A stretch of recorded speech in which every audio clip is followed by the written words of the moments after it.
పంటల సాగులో పూర్తిగా సేంద్రియ విధానాలనే అనుసరిస్తున్నారు మంత్రి నిరంజన్ రెడ్డి. అందుకోసం తన క్షేత్రంలోనే దాదాపుగా 150 పాడి పశువులను సురక్షితమైన పద్ధతుల్లో పెంచుతున్నారు. ఆ పశువుల నుంచి వచ్చే మూత్రం, పేడతో ఎరువులను, వర్మీ కంపోస్ట్ను తయారు చేసి వాటిని మొక్కలకు అందిస్తున్నారు. వర్మీ కంపోస్ట్ తయారీ కోసం ప్రత్యేకమైన యూనిట్ని నెలకొల్పారు నిరంజన్ రెడ్డి. అంతేకాదు పశువుల వ్యర్థాలు, వర్షపు నీరు వృధాగా పోకుండా నిపుణుల సూచనల మేరకు భారీ ట్యాంకును కూడా ఏర్పాటు చేశారు. పొలంలో ఏ మూలన వర్షం కురిసినా ఒడిసి పట్టేందుకు నీటి కుంటలను నిర్మించుకున్నారు. సాగునీరు సమృద్ధిగా లభిస్తున్నప్పటికీ ఆధునిక సేద్యపు విధానమైన డ్రిప్ ద్వారా పండ్ల తోటలకు నీటిని అందిస్తున్నారు. సేంద్రియ విధానాలను అవలంబించడం వల్ల తోటలో ఏ పండు తిన్నా దాని రుచి అమృతంగా ఉంటుందని ఆనందాన్ని వ్యక్తం చేస్తున్నారు. దీంట్లో సగభాగం సాగుకు యోగ్యమైన భూమిగా లేకుండే గతంలో. గట్లు, నట్లు, ఏనే, తర్వాత రాళ్ళు, రప్పలు, పరికి కంప, మంగి కంప, పశువులు మేసేదానికి వదులుకోయిండ్రు వాళ్ళు గతంలో మనకు అమ్మిన రైతులు. ఇక నేను తీసుకొని దాన్ని రాళ్ళు రప్పలు తీసేసి తీసిన రాళ్ళనే చుట్టూ కట్టుకోనికే, పశువుల చెట్టు కట్టడానికే, దీంట్లో వెళ్ళిన పలుగురాయి దాని బేస్మెంట్కి వాడుకో రకరకాలుగా ఇందులో వెళ్ళిన ప్రతి వస్తువును కూడా మళ్ళీ వినియోగించుకున్నాం, వాడుకున్నాం చేసి అట్లా నీళ్ళకి చాలా అవస్థపడ్డాం. అప్పుడు నీళ్ళు లేవు, బోర్ల మీదనే ఆధారం. ఆ బోర్లు కరువు వస్తేనంటే ఇబ్బంది ఉంటేనంటే బోర్లు ఆడక చాలా ఇబ్బంది ఉండేది. అందుకని ఈ సాంప్రదాయ పంటలు కాకుండా కొత్త తోటల వైపు పోవాలని చెప్పి అప్పుడు డ్రిప్ ఇరిగేషన్ ఈ మండలంలో ఫస్ట్ డ్రిప్ నేనే పెట్టినాను 2006లో. మామిడి స్టార్ట్ చేసిన, ఒక సగం మామిడి సగం అదే మామిడి ఒక సగము 15 ఎకరాల మామిడి, 15 ఎకరాలు బత్తాయి పెట్టిన ఫస్ట్ పెట్టి డ్రిప్కు పెట్టేసిన. బత్తాయి ఒక 4-5 పంటలు చాలా బ్రహ్మాండంగా వచ్చింది, చాలా బాగా వచ్చింది. తర్వాత ఏంటంటే కొంత నీటి ఎద్దడి వైరస్ కూడా వచ్చి, నీటి ఎద్దడి వైరస్ రెండు కలిపి బత్తాయి దెబ్బతింటే ఎంబడే తీసేసి మళ్ళీ దాని జాగాలో కూడా మళ్ళీ మామిడి పెట్టేసిన, మళ్ళీ మామిడి పెట్టిన. సో మొత్తంగా మామిడి ఈ ప్రాంగణంలో ఒక 37 ఎకర్స్ ఉంటుంది. 37 ఎకర్స్ మామిడి ఉంటుంది. మిగతాది మామూలు పంటలు పండించేది, మొక్కలు కానీ ఇతరత్ర కానీ వేరుశనగ కానీ. దాన్ని కూడా మార్చి ఏం చేసినామంటే ఒక 10 ఎకర్స్లో శ్రీగంధము, సీతాఫలం మిక్స్ చేసి పెట్టినాం. శ్రీగంధానికి సాగు చేయాలంటే కంపల్సరీ అది పరానా బుక్కు, దానికి ఒక సపోర్ట్ ప్లాంట్ ఉండాలి, హోస్ట్ ప్లాంట్ అంటాం. అవి పెడతాం. అవి పెట్టినాం. 3 years అయిపోయింది, ఇది 4th year. తర్వాత ఒక 3 ఎకరాలు ద్రాక్ష పెట్టినాం. కొద్దిపాటిగా ఆయిల్ పామ్ ఉంది, ఇంకో చోట ఉంటుంది ఆయిల్ పామ్.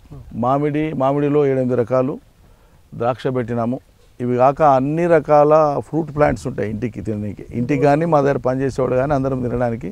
ఇంటి పూర్తిగా పనిచేసేటువంటి జంటలు, కుటుంబాలతో పాటు ఉండి పనిచేసేటువంటి వాళ్ళు ఉంటారు. 9 జంటలు ఉంటారు, కుటుంబాలతో పాటు ఉంటారు. వాళ్ళు ఇక్కడే, వాళ్ళ పిల్లలు జల్లంతా ఇక్కడ ఉంటారు. ఇక్కడి నుంచే బళ్ళకు వేస్తారు. వాళ్ళకి అవసరమైన టమాటాలు, వంకాయలు, పచ్చిమిరపకాయలు, ఆకుకూరలు ఇవన్నీ కూడా చిక్కుడుగా అంటే ఏ సీజన్కి పండే పంటలు ఆ సీజన్కి కూరగాయలు వేసుకుంటారు వాళ్ళు మేము కలిసి ఇంటి తీసుకుంటాము. తర్వాత ఈ సమగ్ర వ్యవసాయం అనేటువంటి వారి మీద నాకు ఆసక్తి మొదటి నుంచి కూడా. ఇది రైతులు కూడా ఇది చేయాలనే నా ఉద్దేశం. ఎక్కువ భూమి ఉంటేనే చేయాలని ఏం లేదు. ఎకరా భూమి ఉన్న రైతు కూడా సమగ్ర వ్యవసాయం చేసుకోవచ్చు. సమగ్ర వ్యవసాయం లేనిది భిన్నమైనటువంటి పంటలు వేసుకోవాలి. ఇంటికి అవసరమైనటువంటి కాయ జాతులు కానీ, తీగ జాతులు కానీ, పండ్ల జాతులు కానీ, ఆకుకూరల జాతులు కానీ ఏమున్నా కూరగాయలు, పండ్లు వేసుకోవాలి. భిన్నమైన పంటలు వేసుకోవాలి. కాడి పశువులో, పాడి పశువులో ఉండాలి. వీలైతే 4 గొర్రెపిల్లలు ఉండాలి, 4 కోళ్ళు ఉండాలి. జరంత చిన్న గుంత కొట్టుకొని నీళ్ళ కోసం మోటార్ దుంకే కాడ కొంచెం జాలి వేసుకొని ఇట్లా పెట్టినా కూడా కొన్ని చేపలు పెంచుకోవచ్చు. ఇవన్నీ కూడా ఏంటంటే డైవర్సిటీ మెయింటైన్ అవుతుంది, ఎకోసిస్టమ్ మెయింటైన్ అవుతుంది.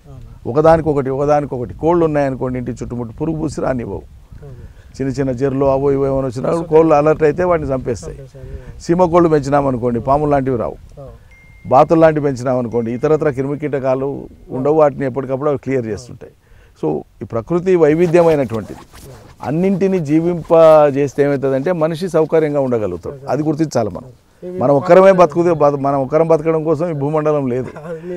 చరాచర జీవులు కనిపించినటువంటి లక్షలాది జీవులు ఈ భూగోళం మీద ఉన్నాయి. అవన్నీ కూడా బతుకుతాయి. వాటి అన్నిటి కూడా వ్యవసాయ మూలం. అదేవిధంగా పశువులను కూడా నేను క్రమంగా పెంచినాను. ఒకప్పుడు డైరీ పెట్టి పశువులను హర్యానా నుంచి తీసుకొని వచ్చి బర్రెలు పెట్టేసి పెద్ద గేదెలు పెట్టేసి బ్యాంకు లోన్ తీసుకొని పెట్టి అందులో నష్టపోయినా. ఎక్కువ నష్టం కావద్దని ఉన్న బర్రెలను వెంబడి అమ్మేసి 4 ఏళ్లకే ఆవులకు షిఫ్ట్ అయినా. ఈ ఆవుల వల్ల ఏంటంటే కోడెలు పుడితేనేమో పేద రైతులకు ఇస్తాం, పెంచుకుంటారు, వాళ్ళు గడం కింద పనికి వస్తాయి. పుట్టినటువంటి తరపులు అంటాం, ఆవు పిల్లలు అంటాం, ఏవైతే ఫీమేల్ ఉంటాయో వాటిని మనం ఆ సంతతి పెంచుకుంటూ పోతాం. వాటిని కూడా కొంతమంది గోవులను పెంచుకునేటువంటి వాళ్ళు, ప్రేమగా పెంచుకునే వాళ్ళు ఉంటే వ్యవసాయ క్షేత్రాలు వాళ్ళకి ఇస్తుంటాం. సో అట్లా 10తో స్టార్ట్ చేసిన ఒక 150 ఎప్పుడు దొడ్లో ఉంటాయి. ఈ 150 మెయింటైన్ అవుతుంటాయి. పుట్టిన పిల్లలు పుట్టినట్లు మళ్ళీ ఇతరులకు ఇస్తుంటాం. ఈ 150 స్టాండర్డ్గా మెయింటైన్ అవుతాయి. ఈ 150 పశువులకు సంబంధించినటువంటి మలమూత్రం అంతా కూడా పెండ వర్మీ కాంపోస్ట్ చేస్తాం. మూత్రము, షెడ్ కడిగినటువంటి నీళ్లు, ఆ రెసిడ్యూ అంతా కూడా ఒక స్టాక్ చేసి అదంతా కూడా తోటకు వాడేస్తాం. సో దీంతో ఏమవుతుందంటే 100% ఆర్గానిక్ అవుతుంది. కొన్ని రకాల కూరగాయలు పండిస్తాం. జామలో కూడా 5-6 వెరైటీస్ ఉన్నాయి. అంటే కొన్ని 10-20 చెట్లు పెట్టినాము. మనం వాడతాం, మిత్రులకు పంపిస్తుంటాం. అరుగుడు చెట్టు అంటామే. అయితే చిన్నప్పుడే కానీ అవసరం లేని బ్రాంచెస్ తీసేస్తే మిగతాది పెరగడం సవ్యంగా పెరుగుతుంది. మొత్తం కట్ చేయకూడదు. మళ్ళీ లీవ్స్ అని ఆకులన్నీ పోతే ఏమవుతుందంటే పత్రహరితం తక్కువ, గ్రోత్ తగ్గిపోతుంది. 4 ఇయర్స్ 5th ఇయర్ కల్లా బ్రహ్మాండంగా కటింగ్ వస్తుంది. సరుగు కటింగ్ వస్తుంది. అది అదనపు ఆదాయం అవుతుంది. ద్రాక్ష ఇది చాలా రుచికరంగా ఉంటుంది. ఇది 2nd year crop. Last year వచ్చింది కానీ అధిక వర్షాల వల్ల లాస్ట్ ఇయర్ కొంచెం క్రాప్ తక్కువ వచ్చింది. ఈసారి చాలా బాగుంది.